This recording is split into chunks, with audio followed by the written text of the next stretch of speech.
Hello to all my dear friends. I think तुम्ही खूप खुश असाल तुमच्या लाईफमध्ये. आणि चला तर आजचा जो कीवर्ड आहे, तर मी आज तुम्हाला एक स्टोरी सांगणार आहे आणि त्याच्यासोबत जो कीवर्ड आहे आपला तो आहे ग्रिटी. आता ग्रिटी म्हणजे काय होते, तर ग्रिटी म्हणजे होते की जो दगड असतो ना, त्या दगडपेक्षाही स्ट्रॉंग असलेला व्यक्ती. तर अशाला आपण काय म्हणतो की ग्रिटी येणी संबोधित करतो. ठीक आहे ना. तर आजची जी स्टोरी आहे ही एका लेडीची स्टोरी आहे. त्या लेडीचं नाव आहे की अरुणिता सिन्हा. अरुणिता सिन्हा तो तुम्हाला माहिती है कि माउंट एवरेस्ट झाली है. तो दुनिया की जो मतलब फर्स्ट लेडी थी, दिव्यांग पहली लेडी थी कि जिन्होंने क्या किया कि एवरेस्ट फतेह किया, एवरेस्ट को छू लिया, एवरेस्ट को छू कर आई. अपना जो इंडिया का जो ध्वज है उसने क्या किया कि वहाँ पे फडकाया. तर गोष्ट आहे की आता त्यांना एक पाय नसून सुद्धा त्यांनी हे केलं की दिव्यांग महिला म्हटलं मी. तर मग काय झालं होतं त्यांच्यासोबत, तर गोष्ट आहे की 12 एप्रिल 2011ची गोष्ट आहे की ज्या अरुणिता सिन्हा ज्या आहे, तर त्या काय होत्या, एक व्हॉलीबॉल प्लेअर पण होत्या आणि काय नॅशनल व्हॉलीबॉल प्लेअर होत्या. आणि त्या CISFची तयारी करत होत्या. त्यांच्या नोकरीसाठी त्यांना त्याच्यामध्ये जॉब करायची होती. तर त्या ट्रेनमध्ये ट्रॅव्हल करत होत्या. गोष्ट होती की 12 एप्रिल 2011 त्या ट्रेनमध्ये ट्रॅव्हल करत होत्या आणि त्यांच्या गळ्यामध्ये सोन्याची चैन होती. आणि त्या ट्रेनमध्ये काय होते की चोर सुद्धा होते आणि त्या चोरांनी काय म्हटलं की आम्हाला ही चैन द्या. त्या म्हटलं की मी नाही देणार. मग अशीच त्यांची ताकाझाकी सुरू झाली आणि त्यांनी चैन हिसकून घेतली त्या चोरांनी. आणि अरुणिताजीला काय केलं की ट्रेनच्या बाहेर फेकून दिलं. आणि बाहेर फेकल्यानंतर त्यांचा जो एक पाय आहे हा ट्रेनच्या आतमध्ये गेला आणि दुसऱ्या पायाला पण खूप म्हणजे इंच्युअर्ड झाला दुसरा पाय. आणि असं करत मग 18 घंटे त्या कंटिन्यू त्या रेल्वेच्या साईडले काय राहिल्या की अशा पळून होत्या. आणि सकाळी मग काही लोक आले आणि त्यांना हॉस्पिटलमध्ये घेऊन गेले. आणि हॉस्पिटलमध्ये घेऊन गेल्यानंतर मग डॉक्टर म्हटले की तुमचा जो एक पाय आहे ना तो तुम्हाला कापावा लागणार आहे. तर अरुणिता म्हणजे आतमधूनच स्ट्रॉंग होत्या. त्या म्हटल्या की डॉक्टर साहेब तुम्ही माझा पाय कापून टाका, पण माझी जी हिंमत आहे ती कापू नका. आणि मग असं म्हटल्यानंतर डॉक्टर म्हटले की नाही बाळा, तुझी हिंमत नाही कापत आम्ही.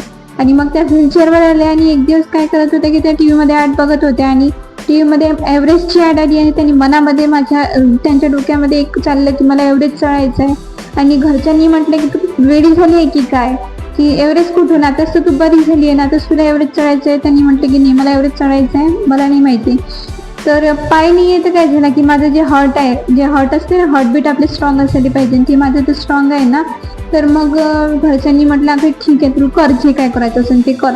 मग त्यांनी काय केलं की आर्टिफिशियल लेग बसवला.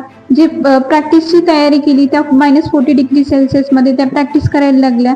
आणि त्यांचा जो पाय आहे हा काय होत होता की जमा होऊन जात होता.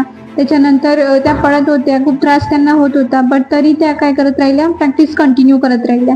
आणि मग गोष्ट आहे की 21 मे 2013 मध्ये त्यांनी 8,860 मीटरची जे डिस्टन्स होतं ते त्यांना कव्हर करायचं होतं.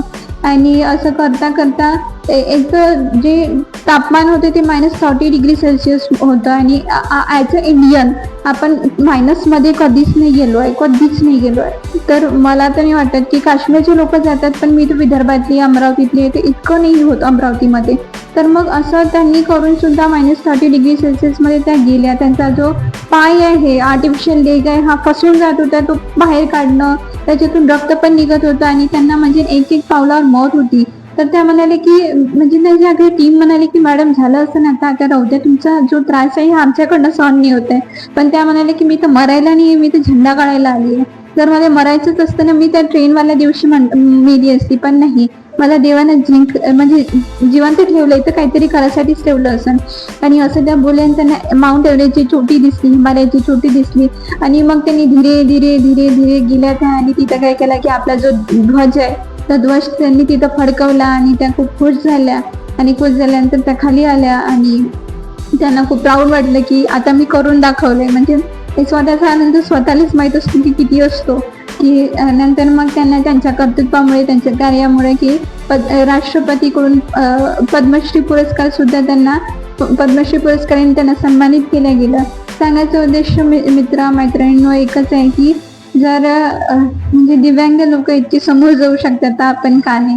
म्हणजे विचार करण्याचोगती गोष्ट आहे की पाय नाही आहे, म्हणजे खूप धाडस होतं. म्हणजे ते मी म्हटलं ना की ग्रिटी, तर म्हणून ग्रिटी राहा in your life, make your self proud, make your self. त्यानंतर पद्मश्री भेटल्यानंतर कोणाला म्हणजे आईवडिलांना खूप चांगलंच वाटते.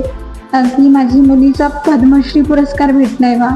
आणि त्यासुद्धा मिडल क्लास फॅमिलीमधूनच झाल्या होत्या. मी सुद्धा मिडल क्लास फॅमिलीमधूनच येते. मला असं वाटतं मी पण समोर जाते आणि तुम्हा लोकांना पण समोर घेऊन जाते. आपण सोबत समोर जाऊ आणि सोबत आपलं काही फ्युचर जे आहे ते ब्राईट करू. आणि असेच जर व्हिडिओमधून तुम्हाला काहीतरी मोटिवेशन भेटत असेल तर प्लीज माझ्या चॅनलला फॉलो करा आणि लाईक करा. Till then keep learning and keep watching. भेटूया पुन्हा उद्या नवीन व्हिडिओसोबत. ठीक आहे.